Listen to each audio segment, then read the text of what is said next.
Miss, excuse me. Miss, excuse me po. Are you Cleo from Hiraya?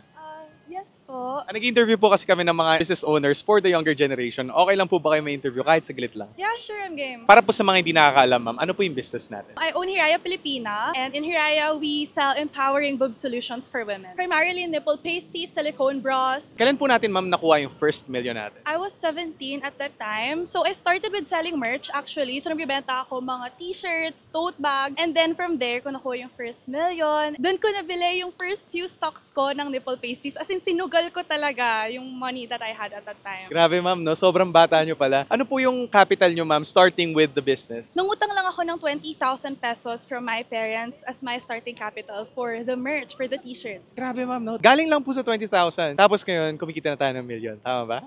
Humble lang tayo. Humble lang tayo. Gano'n na po ba katagal yung Hiraya as a business? I started Hiraya Pilipina when I was 15 years old. Now I'm 21. So magsi 6 years na. Tagal na, no? 6 years din. Ano po yung turning point natin, ma'am, papunta dito sa business nyo na successful? First, when we launched the nipple pasties in 2022, sobrang nag-boom talaga yung product line namin na yon. So I intentionally decided to niche down, inalis ko all our product lines and focus on the nipple pasties and expanded it from there, built a brand from there. And in 2024, we launched Miss Nadine Lustre as our first ever celebrity brand ambassador and it became successful. Yes, actually, no, sobrang popular nung post na yun kasi nakita ko rin siya. Si Nadine Lustre yung nakuha nyo as your ambassador. Sobrang laking breakthrough noon sa amin because as a small brand na nagsimula talaga from nothing, ang laking opportunity for us na pinagkatiwalaan kami ni Miss Nadine Lustre. And I think it was such a good collaboration because match talaga yung values namin. Your product has a lot of competition, pero kayo tong may strong statement. So, paano nyo na gawang empowering yung simpleng product nyo dyan sa business? We really innovated a simple product kasi sa tingin ko sa negosyo, hindi mo naman kailangan talaga gumawa palagi ng new invention. You find an existing solution, you innovate it. So we released a lot of different shades, different sizes. We made it inclusive for all women. And of course, yung customers kasi namin, ang binibili nila, hindi yung nipple pasties lang,